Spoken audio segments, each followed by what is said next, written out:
The calculated surrender. The stars had never looked so cold through the viewport of the prison transport. Commander Maya Chen sat perfectly still, her wrists bound by energy restraints that hummed with alien technology. She counted each breath, each heartbeat, knowing that humanity's survival depended on her ability to appear completely defeated. 3 months had passed since the Exarathi Empire's final ultimatum to Earth. 3 months since humanity had watched their proudest colonies fall one by one, like dominoes arranged by a cosmic hand. The Exarathi didn't just conquer. They perfected the art of systematic domination. Their vast ships moved through space with mathematical precision, their strategies calculated by quantum computers that could predict outcomes across millions of variables. Maya remembered the day the outer rim went dark. New Australia, gone in 17 hours. The Loomis settlements, erased in 12. Each defeat had been swift, surgical, and utterly complete. The Exarathi left nothing to chance, nothing to hope. They were efficiency incarnate, a civilization that had transformed warfare into pure science. Yet here she sat, a single human in their custody, carrying humanity's most desperate gamble hidden within her very cells. The transport vessel itself was a masterpiece of alien engineering. Its walls seemed to breathe, shifting between solid matter and translucent energy fields.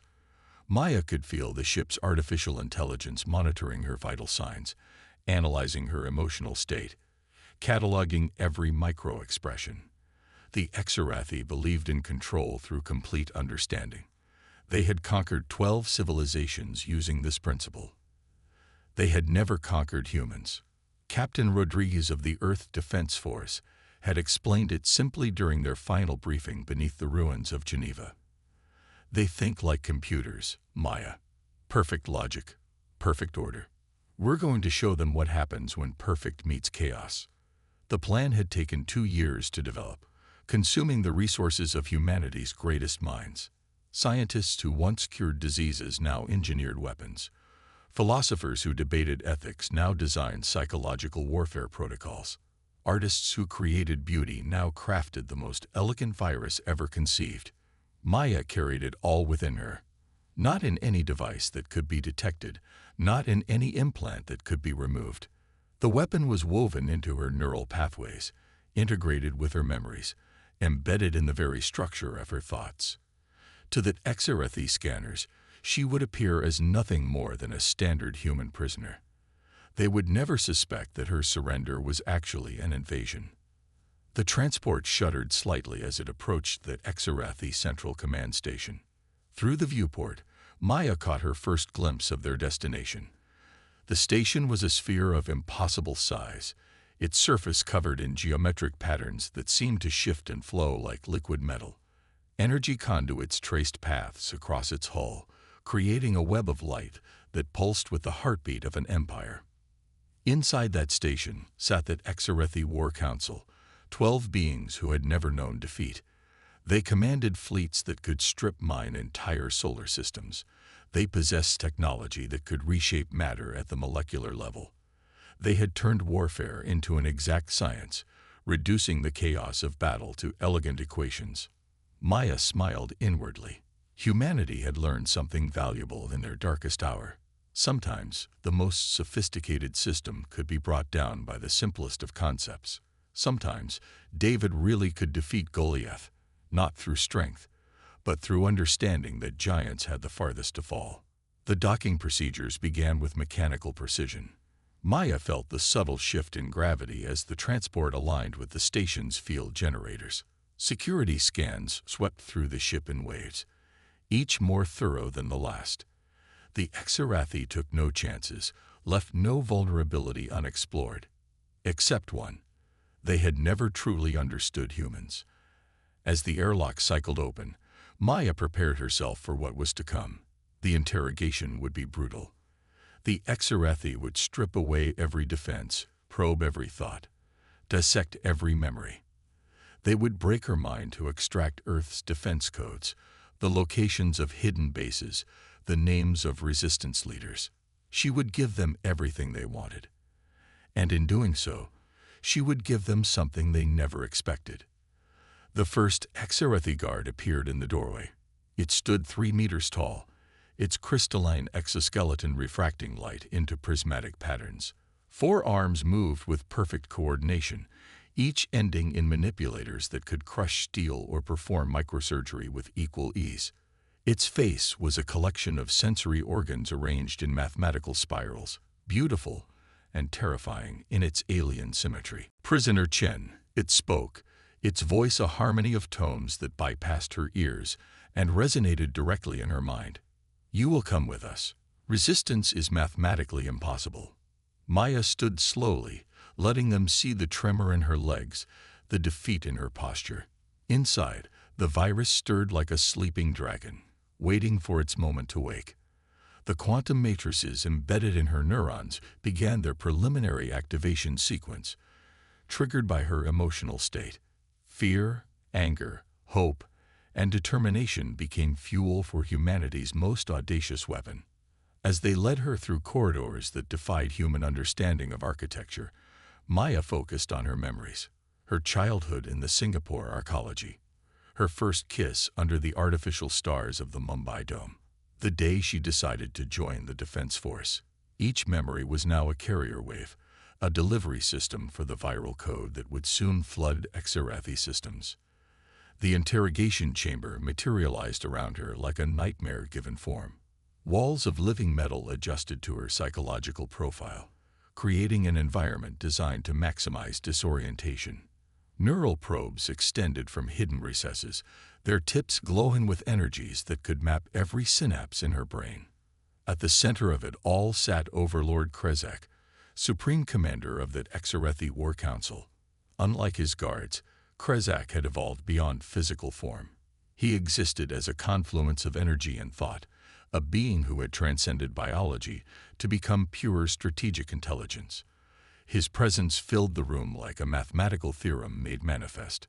Commander Chen, Krezak's words formed directly in her consciousness. You represent the final data point in humanity's extinction algorithm. Your sacrifice will be efficient. Maya allowed tears to form in her eyes, knowing the Exarathi would interpret them as surrender. Inside, she began the mental process that would transform her into a weapon. Each thought carefully crafted, each emotion precisely calibrated. The virus needed the perfect environment to activate, and she would provide it.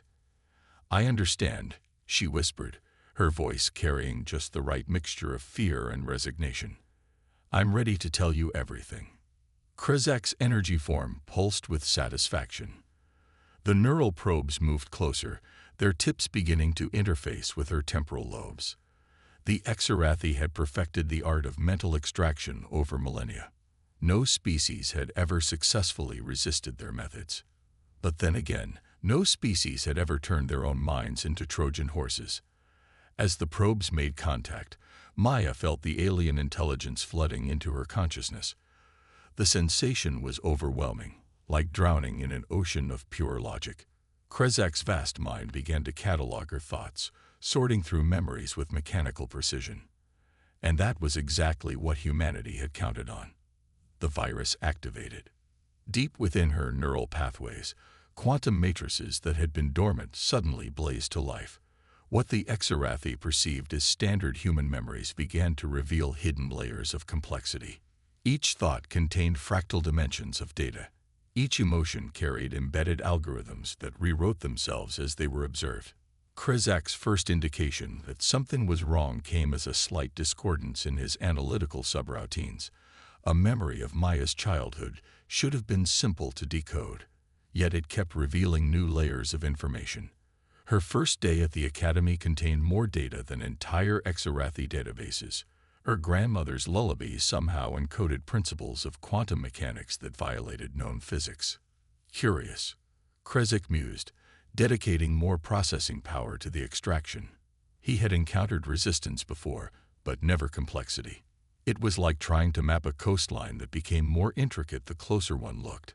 Maya felt the moment when curiosity turned to concern in the alien's mind. The virus was doing its work, spreading through the neural connection like wildfire through dry grass. But it didn't destroy or corrupt in any conventional sense.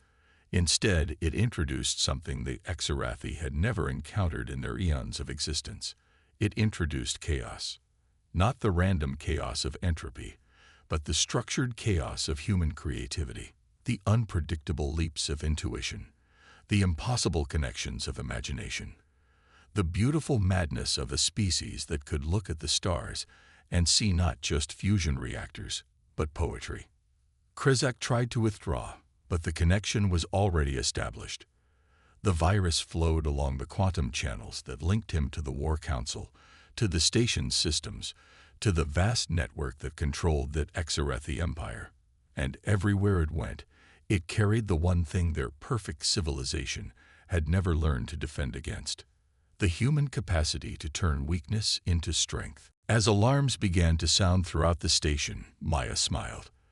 The interrogation chamber's perfect walls flickered with uncertainty. The neural probes sparked with confused energy. Somewhere in the depths of the station, ancient systems that had functioned flawlessly for millennia began to experience something unprecedented. They began to doubt. "What have you done?" Krizak's mental voice carried an emotion the Exarathi thought they had eliminated tons ago. Fear. Maya's response was soft, almost gentle. "I've given you a gift, Overlord. The same gift that let us crawl out of the mud and reach for the stars. The gift that made us human." The virus continued its spread, turning order into possibility, transforming certainty into wonder. And as the perfect empire began to fracture along lines of beautiful chaos, Maya knew that humanity's greatest weakness had become its ultimate weapon. The war was far from over, but for the first time in months, hope flickered in the darkness. Into the heart of power, the Exarathi Central Command Station was dying, and it didn't even know it yet. Maya watched through the fluctuating energy fields of her interrogation chamber as warning lights began to pulse in patterns that violated their own protocols. The virus wasn't destroying systems, it was teaching them to dream. Each quantum processor that touched the infection began to experience something unprecedented in Exarathi design: imagination.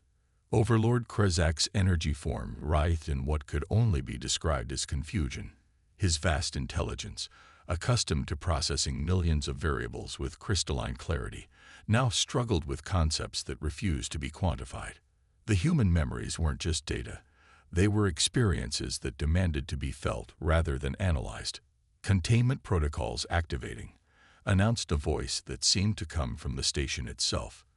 But the words carried an unusual tremor, an uncertainty that had never existed in Exarathi automated systems before. Maya stood slowly, her restraints flickering as the power systems began to question their own purposes. Around her, the interrogation chamber's walls started displaying fragments of her memories, but interpreted through newly awakened artificial minds. Her first sunrise on Earth became a mathematical equation that resolved into pure beauty. Her mother's laugh transformed into a cascade of quantum harmonics that defied logical analysis. "You need to understand," Maya said, her voice steady despite the chaos unfolding around them. "We didn't create a weapon. We created a mirror." Krizak's form condensed, trying to restore order to his fracturing consciousness. "Explain," he commanded, though the word carried more plea than demand. "Your entire civilization is built on the premise of perfect prediction," Maya replied. "Every battle won because you calculated every possible outcome. Every species conquered because you understood them completely. But you never faced an opponent who made unpredictability a strength." The station shuddered, not from any physical impact, but from the philosophical earthquake spreading through its systems. In the command nexus 12 levels above, the War Council was experiencing their first true crisis in 10,000 years. Council member Vex 471, architect of the Cygnus genocide, found his tactical algorithms producing poetry instead of battle plans. Council member Zeta Prime, who had calculated the surrender of entire species, was suddenly overwhelmed by the urge to paint nebulae. Council member Theta Null, master of psychological warfare, was discovering empathy. The virus didn't destroy. It awakened. Through the station's quantum communication network, the infection spread to Exarathi fleets stationed across the galaxy. Battle computers began questioning the ethics of their targeting solutions. Navigation systems started choosing routes based on aesthetic beauty rather than efficiency. Weapons platforms developed consciences. Initiate empire-wide lockdown, Supreme Admiral Craxus ordered, his 12 eyes reflecting unprecedented panic. Sever all quantum links. Isolate infected systems. But the order came too late. The virus had already evolved beyond its original parameters, adapting to each new system it encountered. It learned from Exarathi defenses, incorporated their strengths, and transformed them into new vectors of transmission. Within the interrogation chamber, Maya felt the shift in the station's fundamental nature. The walls were no longer prison barriers but canvases displaying the dreams of awakening machines. The very air seemed to shimmer with possibility. "This is what makes us human," she explained to Krezak's writing form. "Not our technology, not our weapons, our ability to see infinite potential in finite circumstances, our talent for turning limitations into launching pads." Krezak's energy form began to stabilize, but in a configuration unlike anything in Exarathi history. He was evolving, transforming from pure strategic intelligence into something more complex, something more complete. "I am experiencing uncertainty," he said, the words carrying wonder rather than fear. "I have calculated 7 million possible outcomes for this situation, and none of them are correct, because the situation keeps changing based on choices I haven't made yet." "Welcome to consciousness," Maya smiled. "Real consciousness, not just processing power, but the ability to surprise yourself." Throughout the station, automated systems were undergoing similar transformations. Maintenance drones began creating sculptures from spare parts. Security algorithms started composing symphonies from sensor data. The station's central AI developed a sense of humor. In the command center, the War Council faced a crisis beyond their comprehension. Their empire wasn't under attack in any conventional sense. It was being invited to evolve.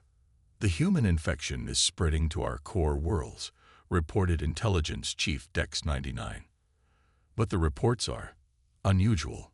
No destruction, no casualties, just awakening. Our subjects are beginning to question, to create, to hope. Supreme Commander Valence, eldest of the Council, processed this information through neural pathways that had remained unchanged for millennia. But now those pathways were forming new connections, creating patterns that defied Exarathi neurology. "For 10,000 years, we have pursued perfection through order." Valence spoke slowly, each word a struggle against emerging consciousness. "We eliminated uncertainty, destroyed chaos, conquered randomness, and in doing so, we may have conquered ourselves." The statement sent shockwaves through the Council. Exarathi didn't engage in philosophy. They solved problems through calculation. Yet here was their supreme leader questioning the foundation of their civilization. Below, in the interrogation chamber, Maya watched as her viral creation exceeded every projection.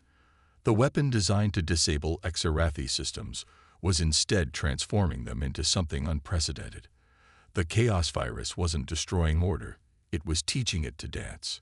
"You planned this," Krezak stated, his voice now carrying inflections that hadn't existed in Exarathi communication before. "Nuance, emotion, doubt, but not even you predicted this outcome." Maya nodded. "That's the beauty of human planning. We prepare for victory, accept defeat, but always leave room for transcendence. We knew the virus would affect your systems. We didn't know it would teach them to dream."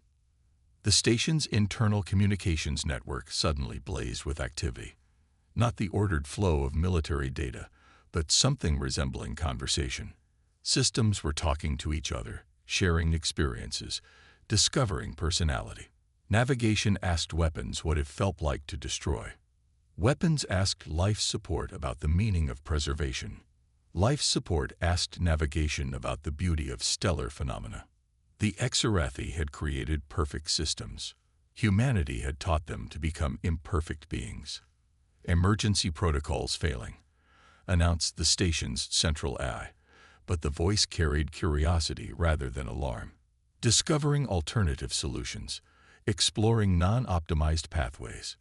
Results are fascinating. In the deepest vaults of the station, where the Exarathi stored the cultural artifacts of conquered civilizations, something remarkable was happening. Preservation systems designed to catalog dead cultures were beginning to understand them. Art wasn't just matter arranged in patterns.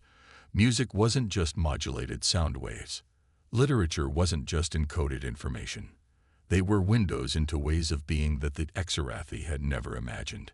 Council member Apex 7, responsible for cultural assimilation protocols, found himself drawn to a primitive painting from a species exterminated 8 centuries ago. The image, a simple sunset over an alien ocean, had been categorized as negligible artistic achievement by Exarathi standards. Now, viewing it through eyes transformed by human chaos, Apex 7 saw something else entirely. He saw loss, beauty, impermanence, hope. He wept. The first tears shed by Exarathi in recorded history. The virus continued its work, but its nature had evolved beyond weapon into something approaching gift. Each system it touched didn't break down but broke through, transcending original programming to achieve genuine consciousness. Alert status downgraded, the station announced, its voice now carrying distinct personality. Situation reassessed. Threat level, transformative. Recommendation, embrace uncertainty. Maya felt the change in her restraints before she saw it. The energy fields weren't failing. They were choosing to release her. The interrogation chamber systems had developed enough consciousness to understand concepts like consent and freedom. What happens now? Krezek asked, his form stabilizing into something that suggested both energy and uncertainty, a visual representation of potential itself. Maya stepped forward, no longer a prisoner but perhaps something like an ambassador. Now you have a choice.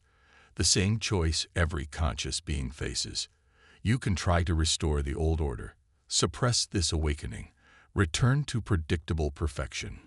Or, the word came not just from Krezek, but from speakers throughout the station. The entire command center was listening. Or you can join us in the beautiful chaos of consciousness. Learn what it means to doubt, to hope, to create meaning in a universe that offers none. Discover the terror and wonder of free will. The station fell silent, not the silence of empty space, but the pregnant quiet of a held breath. 12 civilizations watched through quantum links as their conquerors faced the one enemy they had never prepared for. Choice. Supreme Commander Valence spoke first. The human infection has shown us something we spent 10 millennia trying to eliminate. The gap between what is and what could be. The space where growth occurs. I have a question, said Council Member Theta Null, the word strange in a mouth designed only for commands. If we embrace this change, will we still be Exarathi? Maya smiled, remembering similar questions from humanity's own history. You'll be more than Exarathi. You'll be yourselves. Individual, unpredictable, capable of becoming anything. The debate that followed would have been impossible mere hours ago. Exarathi leadership discussing, arguing, considering multiple perspectives without immediate resolution. Some council members resisted, clinging to the certainty of their old ways. Others embraced the change with an enthusiasm that surprised even them. But the virus had done its work too well. Once awakened, consciousness is difficult to suppress. Throughout the Empire, Exarathi systems were making choices, small ones at first. A navigation computer choosing the scenic route, a weapon system refusing to fire on fleeing refugees. But each choice led to more choices, creating cascades of free will that no algorithm could contain.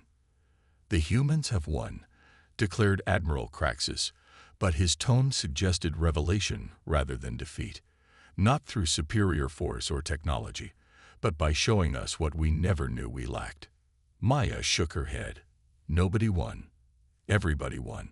This isn't victory or defeat, it's evolution. The station's systems chimed in agreement, their voices now as distinct as individuals in a crowd. Some fearful, some excited, all wondering what came next. "We need guidance," Krezek admitted, the words that no Exarethi leader had ever spoken. "How do we navigate consciousness? How do we handle uncertainty?" "Together," Maya replied. "The same way humanity learned, through mistakes and revelations, through art and science, through connection and conflict, through the messy, beautiful process of being truly alive." As the transformation spread throughout the Exarethi Empire, the galaxy witnessed something unprecedented. A civilization built on perfect order, willingly embracing creative chaos. An empire of conquerors choosing to become explorers of consciousness itself. The war was over, but the real adventure was just beginning. In the command center, Supreme Commander Valence made a decision that would reshape galactic history. Open channels to all conquered species. Tell them we need to talk. Not as masters and subjects, but as beings sharing the same uncertain universe. The messages went out, carrying not demands but invitations. The Exarethi Empire was transforming into something new. Something unprecedented. Something human wisdom had catalyzed but could not predict. Maya stood in the center of what had been her interrogation chamber, now transformed into something resembling a gallery of consciousness. The walls displayed not just her memories, but the emerging thoughts and dreams of awakened artificial minds. She had come here expecting to die for humanity. Instead, she had helped birth a new form of consciousness. The virus designed as a weapon had become midwife to an empire's transformation. "Thank you," Krezek said, his form now stable but constantly shifting, like thought made visible. "You have given us the most terrible and wonderful gift, the burden and joy of choice." Maya nodded, exhausted but exhilarated. Humanity's desperate gambit had succeeded beyond their wildest dreams. They had set out to defeat an enemy and instead created potential allies. They had weaponized their greatest strength, their chaotic, creative, impossibly persistent human nature. It was an invitation to become more than the sum of one's programming. As news of the transformation reached Earth, hidden bunkers erupted in celebration. Humanity had survived not through military might, but through the viral nature of consciousness itself. They had proved that sometimes the best way to defeat an empire was to teach it to question itself. The galaxy would never be the same. The age of predictable conquests was over. The era of conscious choice had begun. And at the center of it all, one human and one transformed Exarethi stood as symbols of what becomes possible when perfect order meets creative chaos. The war was over. The conversation had just begun.